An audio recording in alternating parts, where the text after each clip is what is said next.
The air was thick with the scent of jasmine, heavy and intoxicating, as I pressed myself against Sarah in the shadowed corner of her backyard. Her breath, warm and ragged, grazed my neck, sending a shiver down my spine that felt both like a sin and a salvation. My hands, trembling with a hunger I hadn't known in years, traced the curve of her waist, her skin burning through the thin fabric of her dress. It was wrong. God, I knew it was wrong. But the weight of Emily's absence, the endless nights alone in our too quiet house, had carved a void in me that Sarah's touch filled with a reckless, blazing heat. My lips found hers, urgent and searching, and in that moment, the world narrowed to the rhythm of our bodies, the soft collision of desire that drowned out the guilt clawing at my heart. It started innocently enough, or so I told myself. Emily had been gone for 3 weeks, her work pulling her across the country for some corporate retreat that stretched on endlessly.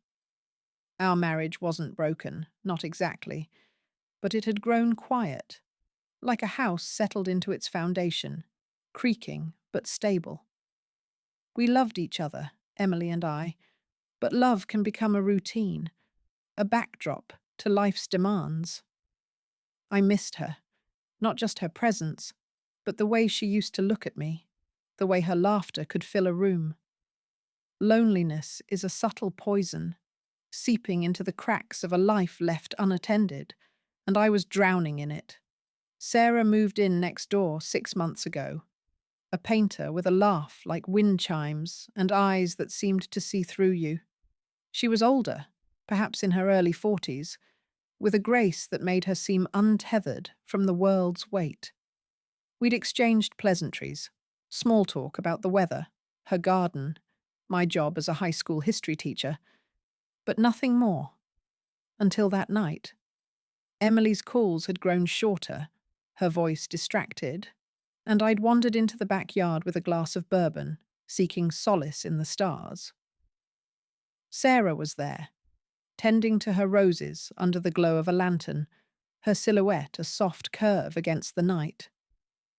She caught me staring, and instead of looking away, she smiled, a knowing, dangerous smile that invited me closer. "James," she said, her voice low, "you look like you're carrying the world." I laughed, a hollow sound, and made some excuse about sleepless nights. But she stepped closer, her fingers brushing mine as she handed me a rose, its petals velvet against my skin. The touch lingered, a spark in the dark, and I felt something in me unravel.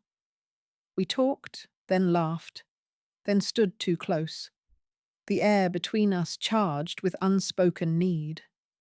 When she invited me inside for a drink, I knew I should say no.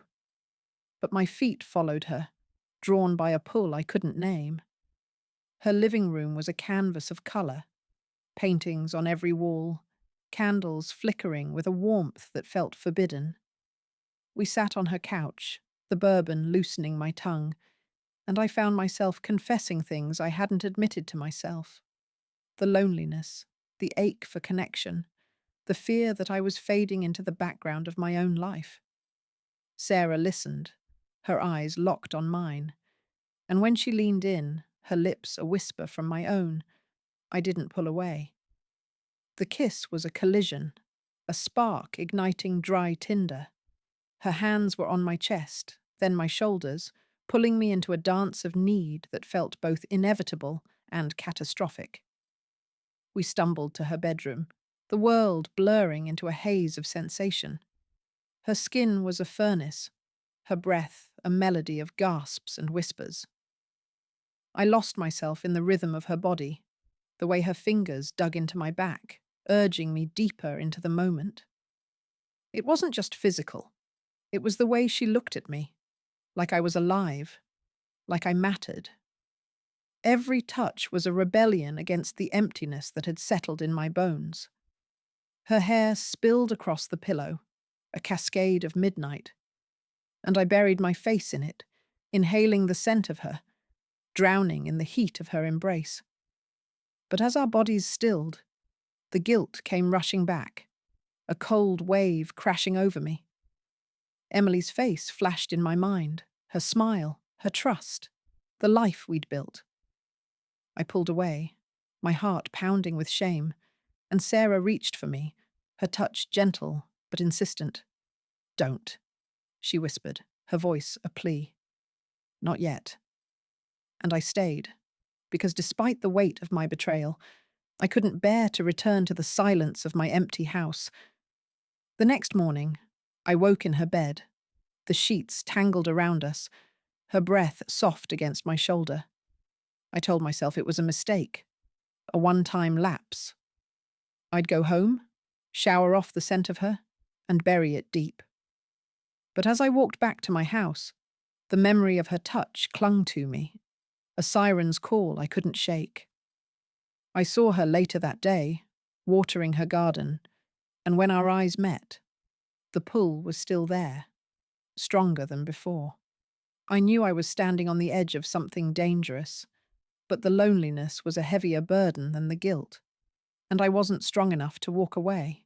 That night, I found myself at her door again, my knuckles rapping softly, my heart a traitor to my vows. She opened the door, her eyes bright with something that wasn't quite joy, but something fiercer, hungrier. We didn't speak. She took my hand, led me inside, and the world fell away again. Her touch was a language of its own, speaking to the parts of me I'd forgotten. Desire, need, the thrill of being wanted. Each kiss was a step deeper into the abyss, each caress a promise I couldn't keep. I was a man divided, torn between the life I'd sworn to uphold and the fire that made me feel alive. The days bled into nights, each one a stolen fragment of time where Sarah and I surrendered to the reckless tide pulling us under. Her touch became my compass, guiding me through the fog of my own discontent.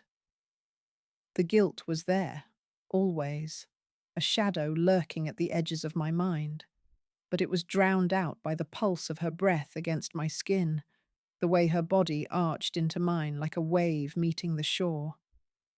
Every encounter was a defiance of the life I'd built with Emily, yet each one felt like a reclamation of something I'd lost. A spark, a sense of being seen. Sarah's house became a sanctuary of forbidden heat, its walls holding secrets that both thrilled and tormented me. It was a Tuesday, the air heavy with the promise of rain, when I crossed the invisible line between our yards again. Emily's absence stretched on, her calls now brief and perfunctory, each one a reminder of the distance growing between us. I told myself I'd only stop by to talk, to check on Sarah, but the lie was thin. She opened the door in a silk robe, the fabric clinging to her curves, and her smile was an invitation I couldn't refuse. "You're back," she said, her voice a low hum that vibrated through me. I nodded, words failing me, and followed her inside, the door clicking shut like a lock on my conscience. We didn't make it past the living room. Her hands were on me before I could speak, pulling me into a kiss that was all hunger and heat. The robe slipped to the floor, revealing the soft expanse of her skin, and I was lost again. Her fingers wove through my hair, guiding me closer, and I felt the world shrink to the space between us. The couch became our battleground, a tangle of limbs and whispered urgencies. Her skin was a canvas of warmth, each touch painting me with a desire I couldn't contain. I traced the line of her collarbone, her breath catching as my lips followed, and the rhythm of our bodies found a cadence that was both frantic and deliberate, like a dance we'd always known the steps to. Each time was bolder, more reckless. One night, we found ourselves in her kitchen, the counter cold against my palms as I lifted her onto it. The moonlight spilled through the window, casting her in silver. Her eyes locked on mine with a fierceness that made my heart stutter. Our movements were a conversation without words, her gasps answering my touches, her nails leaving faint trails of fire across my back. It was as if we were rewriting the rules of the world, creating a space where only we existed, where the weight of my vows and her solitude didn't matter. But even in those moments, the guilt gnawed at me, a quiet voice reminding me of the life I was betraying. The risk grew with our hunger. One evening, we slipped into my own backyard, the thrill of danger sharpening every sensation. The grass was cool beneath us, the night air thick with the scent of earth and desire. Sarah's laughter was a soft vibration against my chest as we lay hidden in the shadows, her body pressed against mine in a way that felt both reckless and inevitable. The fence separating our homes loomed like a silent judge, but I couldn't stop. Her touch was a drug, and I was an addict, chasing the high of her nearness even as it poisoned me. Each encounter pushed us further, testing boundaries I hadn't known I could cross.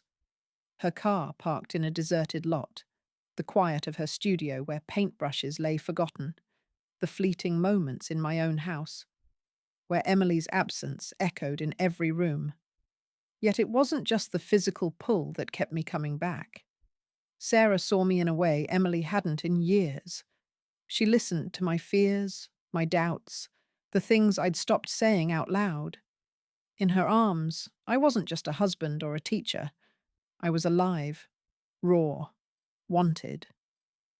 She spoke of her own loneliness, her marriage that had crumbled years ago, leaving her with a house full of art and a heart full of longing.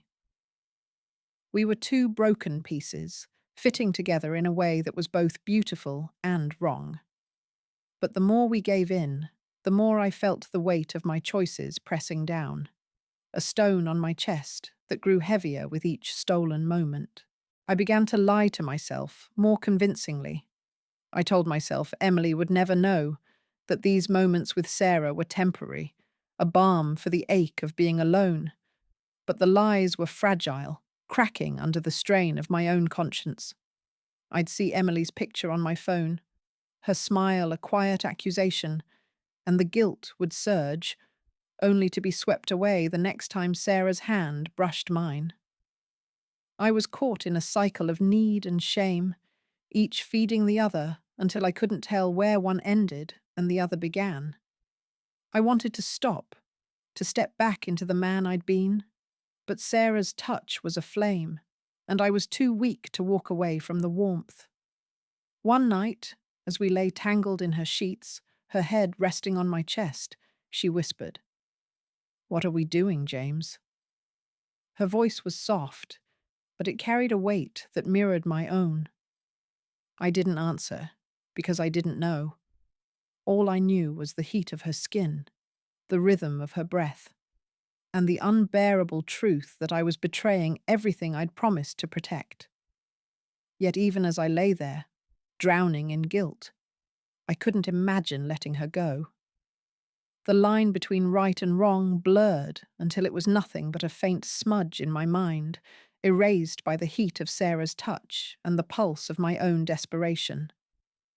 Each encounter with her was a plunge deeper into a sea of guilt and ecstasy, where I drowned willingly, only to surface, gasping with shame. The affair had become a rhythm of its own, a secret heartbeat that thrummed beneath the surface of my life. I was no longer just James, the husband, the teacher.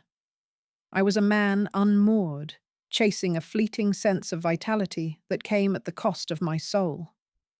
Our meetings grew bolder, as if the risk itself fueled our hunger. One afternoon, with the sun high and the neighborhood quiet, Sarah slipped into my house through the back door. The audacity of it, her presence in the space I shared with Emily, set my nerves alight with both fear and thrill. We stood in the kitchen, the same place where Emily and I had shared countless mornings, and Sarah's fingers traced the edge of the counter, her eyes daring me to cross yet another line. I pulled her close, the familiar fire igniting, and we collided with a ferocity that felt like defiance. Her breath was hot against my ear, her hands guiding me with a certainty that left no room for hesitation.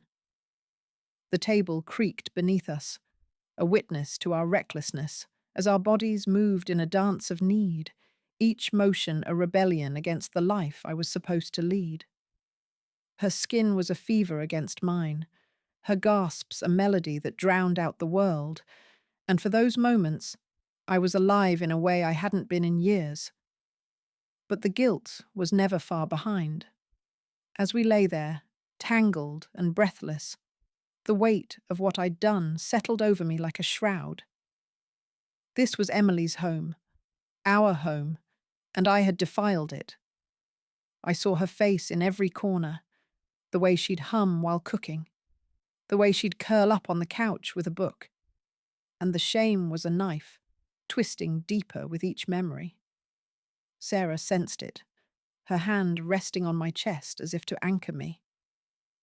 "Don't do this to yourself," she murmured, but her voice carried a tremor, as if she too felt the shadow of our choices. I wanted to believe her, to lose myself in the illusion that this was enough. But the truth was a relentless tide, pulling me under. The encounters multiplied, each one more reckless than the last. We met in her car, parked in the shadow of an abandoned lot, the windows fogging with our breath as we moved together in the cramped space, her laughter mingling with my urgency. Another time, we found ourselves in her studio, surrounded by half-finished canvases, the air thick with the scent of paint and desire.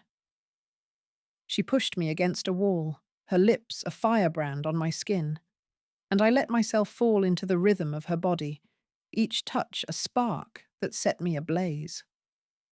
The world outside ceased to exist. There was only her, the curve of her spine, the way her breath hitched when my hands found the places that made her tremble. It was intoxicating, this feeling of being wanted, of being seen, but it came with a cost I couldn't ignore. I began to notice the toll it was taking. My reflection in the mirror was a stranger's, eyes shadowed with secrets, jaw tight with the strain of living two lives. At school, I was distracted, my lessons lackluster, my students' faces blurring into a haze of guilt. I'd catch myself staring out the window, replaying the feel of Sarah's skin, only to be jolted back by the ring of my phone. Emily's name, flashing like a warning. Her calls were a lifeline I didn't deserve, her voice warm but distant, and I'd mumble through the conversation, each word a lie by omission. I told myself I could stop, that I could pull back before it was too late. But the truth was, I didn't want to. Sarah had awakened something in me, a hunger I couldn't sate, and the thought of returning to the quiet, lonely nights without her was unbearable. Yet the fear was growing, a cold knot in my chest. What if Emily found out? What if a neighbour saw us, heard us, suspected? The thought of her coming home to a fractured marriage, to a husband who had betrayed her in the most intimate way, was a weight I carried every moment. I imagined her eyes, filled with hurt, the life we'd built crumbling under the truth. And Sarah, what was this to her? She spoke of her own loneliness, her need for connection, but did she feel the same guilt, the same tearing of the soul? I didn't ask, because I was afraid of the answer, afraid it would make me see her differently, or worse, see myself. One night, as we lay in her bed, the moonlight casting long shadows across the room, I felt the weight of it all crash down. Her head rested on my shoulder, her breath slow and even. But my mind was a storm. I wanted to confess everything, to unburden myself to someone, anyone. But there was no one to tell. The affair had become a cage, beautiful and suffocating, and I was trapped inside it.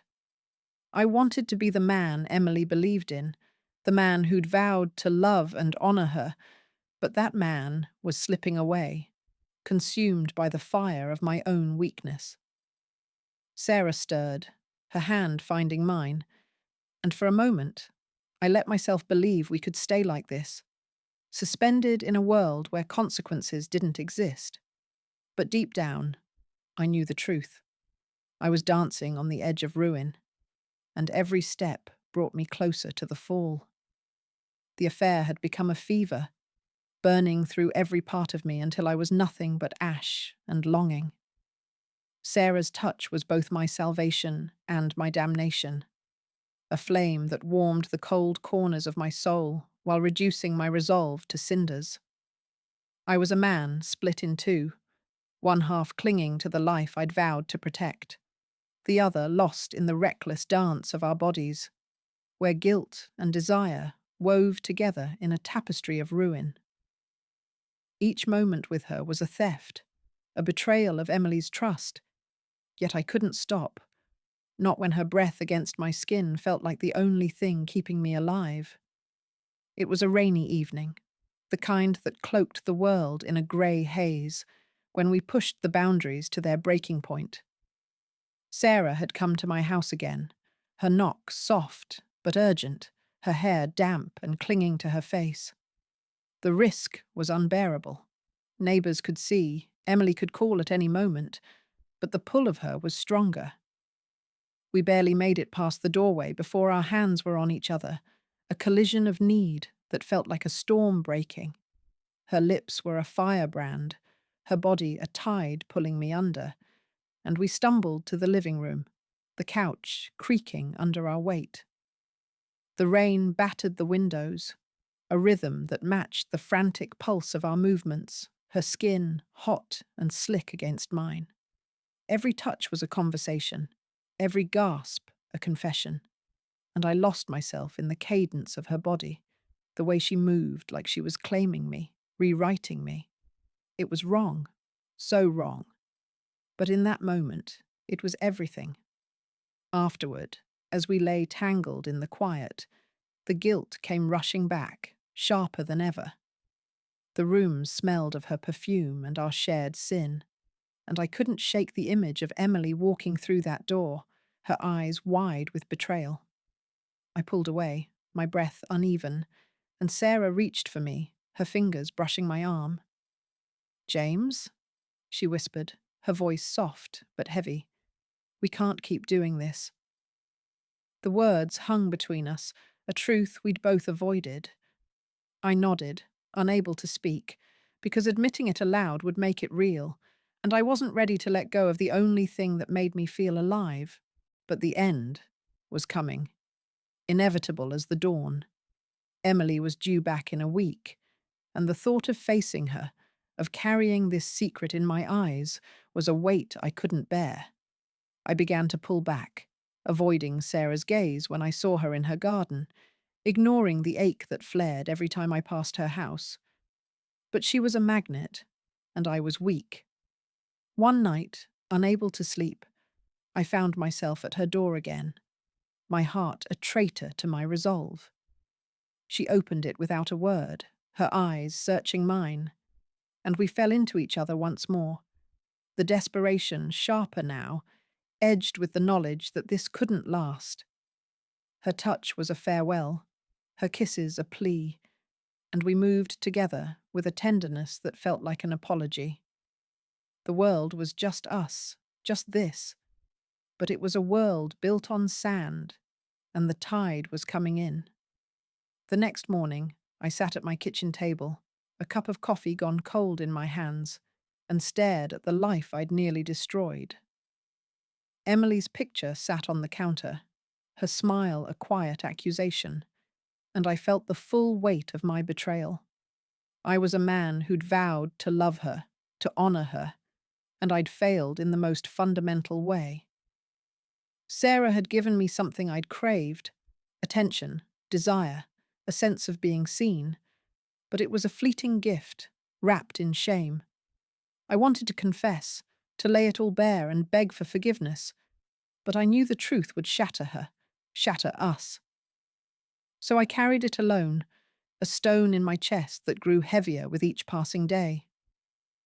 I saw Sarah one last time, in her backyard, her hands buried in the soil as she tended her roses. She looked up, her eyes meeting mine, and for a moment I thought I'd break, run to her, and let the world burn.